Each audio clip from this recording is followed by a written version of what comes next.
Wow.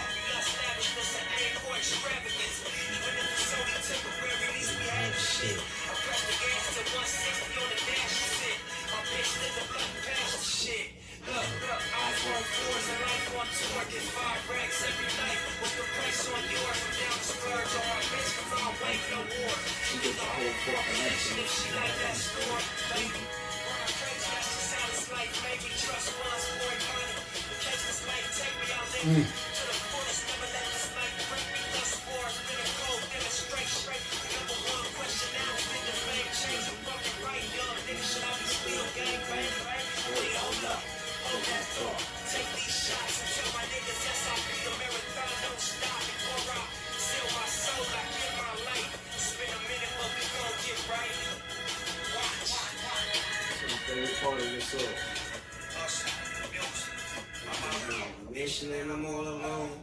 Far from where I'm going, but I'm far from home. Somehow I knew I'm moving in the right direction. My mama always told me I was gonna be special. I'm out here on a mission and I'm all alone. It's far from where I'm going and I'm far from home. Somehow I know I'm moving in the right direction. My mama always told me I was gonna be special. Hustle. If y'all out there listening to this, just put one in the air for Nip.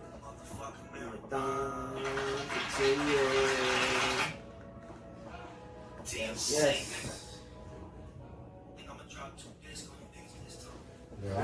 What's good, Cole?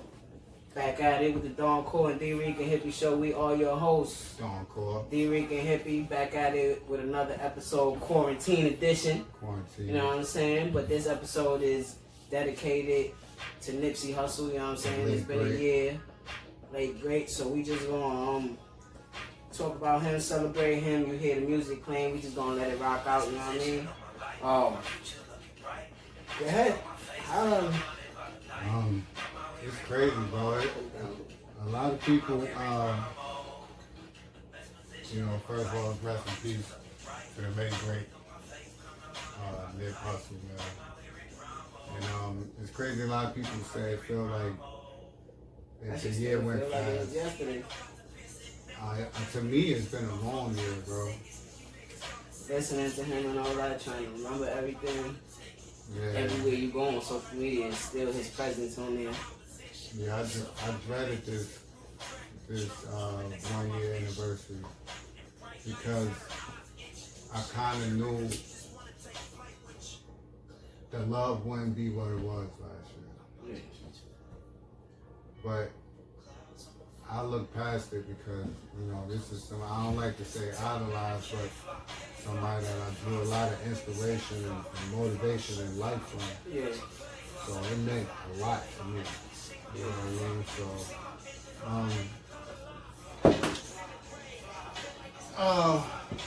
it just feels like it's still a void. Like a year later, Yeah. I feel like a major void that I don't think ever be filled again. Like, we just lost Kobe, right? Yeah. But another LA situation. But Kobe already did like so much greatness. Even though Nip has too, but it's just a different lane. You know what I'm saying? Like sports, especially when you add it at a younger age, like to add it, like Kobe was at it. We saw him when he was 16, 17, then NBA 18 and beyond, you know what I'm saying? So that feels like a big tragedy, almost like the kids that grew up watching Michael Jackson and then he passes, when he passed, like we was around somebody that was that age, Miss Brooks, and when that happened, she was broke down, you know what I'm saying? So it's like, for us, seeing somebody like Kobe, where we saw every single finals, every single shot that made you feel happy or made me feel hate him, you know what I'm saying? All that comes to fruition. Yeah, you got So, a lifetime of that. so the way you express yourself with Nip is like you was watching him since you caught on to him, and that was very, very, very early. You know what I'm saying? So The beginner. it's like when that happened, you was like, damn, he was not even reaching his peak. You know what I'm saying? No, like yeah. you just was, we was all just seeing the very tip of the iceberg. You know what I'm saying? He had so much more to his onion that you had to peel off to be like, man. You only got a partial of the first layer. You know And what that's I'm why saying? when I you think- see somebody like Snoop Dogg compare him to Jesus, it's like because the age, you know what I mean? The age similarity and the people that he touched in his community, you know what I'm saying? So when you hear the stories or you read the books of this mythical person that we know as Jesus, as Jesus, you know what I'm saying? Like I used to say, I felt like Jesus was someone that Was like this, like that was just touching his people in a certain way that they was inspired by his stories for generations to keep telling his story, you know what I'm saying? So Nip just had that inspiration, that dedication, that purpose. Like when I hear his music, I listen to his tone of voice. To his tone of voice, you know what I'm saying? It sounds like he's hurting. He always sounded like he was hurting. But then when you got Victory Lap, it sounded like a celebration. Like, yo, I made it, you know what I'm saying? Like, Hov is sitting at my Grammy party talking to me and shit. Like, come on. I had a post, and I think a lot of people who don't know me didn't understand what I was saying. Where I said, I think yesterday was the first day I was going to give Victory Lap a chance, like to listen to it as an album. I've listened to songs. Oh, yeah, you told me you never listened to it as a whole I project. haven't since he passed. Since he passed? Classic. Since he passed? Yeah. No. Because that was, we listen, what I got spinning right We now listen to is the Marathon Saga. This is the Marathon, this is TMC and Victory Lap mix. That's him falling and getting up and that's the Marathon being Saga. tired A and lot of people don't know that, but this is the Marathon Saga. And that's what Victory Lap was. It was a celebration. It was hard. You know what I'm saying? With the checkered flag. Marathon runners know that. Yes. That checkered flag been there, but there was no end. This was the Victory Lap. Yeah. You know what I'm saying? And I love that album. you remember how I felt. I said to Easy the other day, remember the year ago we was all money in. I celebrated with him, bro. Yeah. Remember when rap niggas died? I said, so you see this video? You see, he was in Bell. He He was was in in Sally. Bell. Remember? I'm like, And bro. then Ralph showed this Come on, video. His homies. That was- shit make my eyes water now because it's like I can't listen to that. Not after him being taken away right after that. That hurts. You know what I'm saying? So I go back and I listen to the grind and what got me, you know, focused on somebody that's on a whole other coast from me more than niggas that's here. You know what I'm saying? So that's what I gained from the truth. Like boom, that's what I wanted to say to you. It's like Soul. I have Soul, that's your man. It's my man too, but that's your man. You relate. He put me through it. He helped me through a lot. When it was before I went to school, and like I lost like my third, fourth job, and I just wasn't getting hired and shit, and it was like my early 20s. So it's like, damn, what I'm gonna do? And then listening to him, he was in the same shoes as me. You know what I'm saying? It's just that he was in a different lane. Like I'm saying with Kobe and Nipsey, you know what I'm saying? He was just in a different lane and a different coast. But like I always say, I think I have 3 artists in my top 5 from the West Coast. Like I always say, they so graphic to me that I feel like I'm sitting on Slauson, you know what I'm saying? I feel like I'm sitting in Compton, you know what I'm saying? I feel like I'm sitting in Hoover Street, you know what I mean? Like, it just feels like I'm there, you know what I mean? Carson and all that. Yeah, and like New York rappers, I witnessed it, I'm there. I know what they talking You know, about, you live this. but they more lyrical with it. So it's like, I'm picking out who got the best wordplay. Right. You know what I'm saying? But West Coast artists is just different for me. I don't wish, I'm glad that I'm from the East, you know what I'm saying? I wish I was in the West for a little bit, but I'm glad I'm from the East, but the West music just give me a feel. You know What I what I'm saying? always used to say when we was younger, before we knew about all these things, if I could be from anywhere else, I'd be from where? West Coast. We used to have Son on Call of Duty, remember my man? Yeah. I always felt like that would be the only place that I would relate to. You know what I'm saying? But what I was gonna say to you, so long term, right? What is it? Long term? Long term mentality. Then what's the next one? That's supposed to. Long term. So he said it was long? I forget, but long term, it's supposed to be the end. It's 3 parts. That's like him finally coming out with it to close the series, right? And it's exactly what you wanted. It has the impact that you've been wanting for this man's past 6 projects. Well, I'm begging niggas. Niggas like, why didn't you sell his shit for $100? Because it's worth it. Because he the truth. Because it's worth it. Because it's $1 million worth of game on it. Because he the truth. That's why it's worth $100. The niggas was questioning him. And they know what he was talking about. Yeah. I seen the vision. He So had, the he moment had Drake on the track early. the moment he get everything that and killed him, get everything that he's supposed to, he just smoked. Yeah. But you know what's eerie about it? Like, he always spoke about it in his music. He didn't mention it 3 times. He right? always spoke about what was going to happen to him in But his music. that's where he only spoke of where he came from, bro. Yeah. You can only be who you are, like Hope said. You was who you was before you got here. That's it. This nigga. But they done showed you in the rap game that you could outgrow that. He You know what I'm was saying? outgrowing that. Yeah, like you yeah. just said. Oh, I'm supposed to be gang. I'm still supposed to be gang banging? Yeah. No. You know what I'm saying? So, But I know I'm gonna be from RSC for life to the day I die. yeah.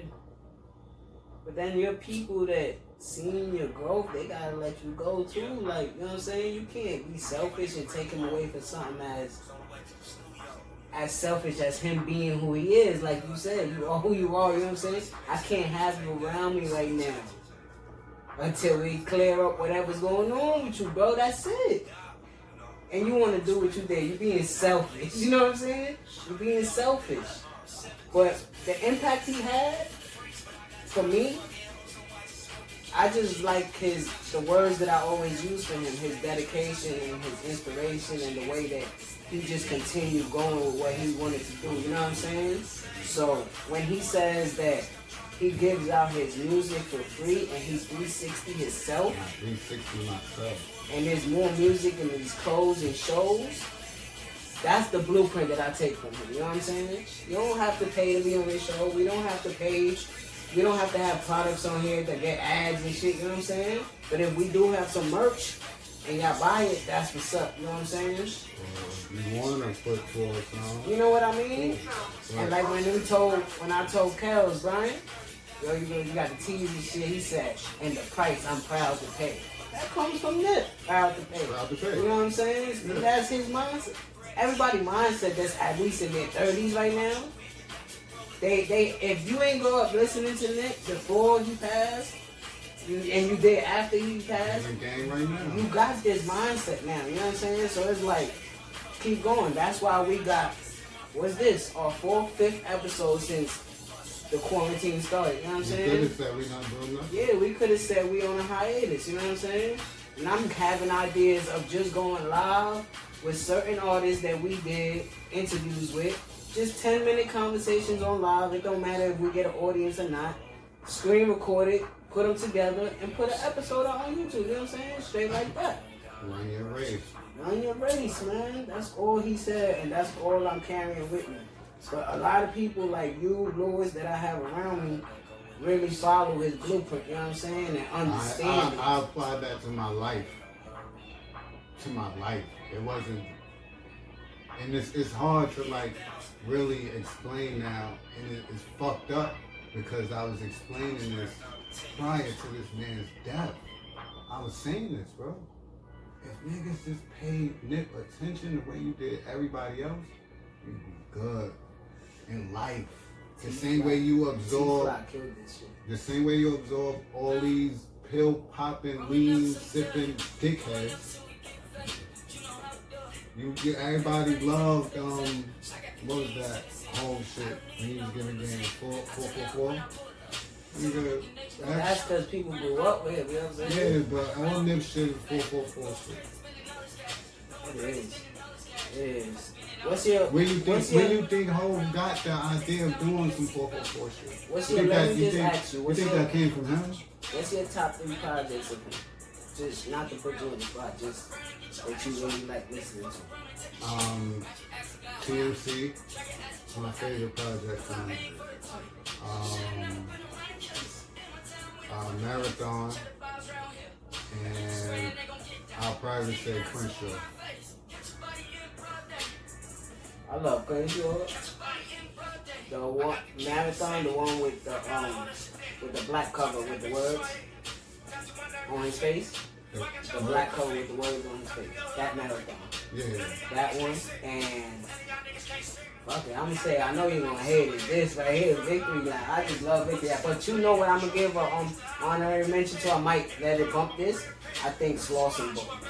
Yeah. Cause Slauson Boy got question number 1.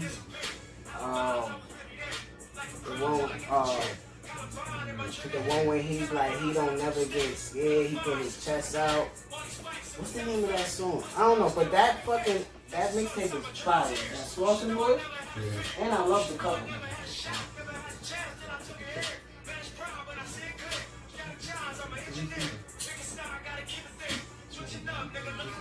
I got the key to the city.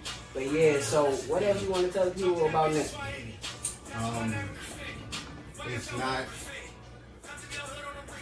It's not too late to get in tune with, I want to say, his philosophy. You ever got anything that you ordered? No, they made me cancel my order because they had got. No. Remember, I ordered my shit last year. I ordered my shit before he passed, bro. And then it got backlogged. Just ordering shit, so I got all back stopped. They sent me an email like, just cancel my order and order something again. So they can see if they can catch you back in the line. So now the traffic is a little more better because they got to open back up. So I'm gonna order some shit. I want to get a sweatsuit though. I don't want a shirt. Like I said, I want to order some shit that I don't have to keep ordering. Yeah, I feel you. So we're gonna just say rest in peace to King Nip. You know what I'm saying? Yeah. I don't know. I want to touch a little more. I don't know. We should just go a little more with him. You know what I mean? We almost 20 minutes into the app.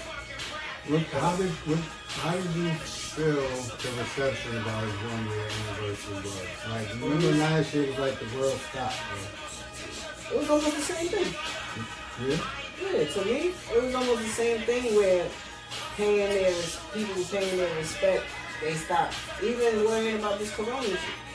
They paid their respect, you know what I'm saying? Throughout the whole day yesterday. I wish we could have reported this yesterday and put it out, but you know, it's still in the range of it. But I feel like what you was trying to say when you was like, there's a lot of people that's not really, that wasn't in tune with him, but now they are, you know what I'm saying? So you was feeling like it was almost fake love. I feel like you could see that weeded out by now, you know what I'm saying? And the ones that was there are there now still, you know what I'm saying? So I don't know. Other than that, I just love. Yesterday, I spent my day watching his interviews. Yeah, that was on Tidal. Not on Tidal, just on YouTube. You know I was watching his Tidal joint. I don't got Tidal, so. But for me, that was always my thing with Nipsey Hussle. That's how I stood in tune with him, was his interviews. Yeah. I was in tune with the music, but you know, I ain't gonna lie. Now I listen to it a whole lot more. You know what I'm saying? Yeah. But I listen to it when you listen to it. Yeah. But for me, it was always his words, the way that he spoke about certain things. I love his rap radar interviews. That's why I was watching this rap radar. Those are some of my tops for him. I love his Breakfast Club interviews. And then other interviews that he do with like little, he always did interviews with little people. You think his interviews is more powerful than his music? Yeah. For me though. No, I mean, no. But I think it was because you got to see him in an isolated, vulnerable spot, you know what I'm saying? Where people, if they ask you about your childhood, it's a quick second for you to answer, you know what I'm saying? So you thinking, if you go in a real way, in a real direction, that's the direction you gotta go in. If you go in some lying direction, like when he's in a rap radar and he says, yo, I thought I was gonna be Chris Carson. Yeah. I thought I was gonna pop. I started doing music 8, 9. I thought I was gonna pop 11, 12. When I didn't, I was like, fuck this. I'm going to the streets to get money. Because my Black Sam was a hustler and all this. But he got money different avenues. So I was just like, fuck it, let me follow him. So for me, it was that. But now, the music, it's even. Because his music is so, even with a song like this, where you think the hook, you just hear the hook and you like, you're not saying nothing on there. He said $1 million life insurance on my flesh. Nigga, $1,000 t-shirts up in sacks. Like, come on, like, it's just certain stuff that he say. He shut down LAX, you know what I'm saying, to shoot this video. White boy in Manhattan pay my taxes, nigga. Yeah, so yeah, for me, I respect the interviews a whole lot more.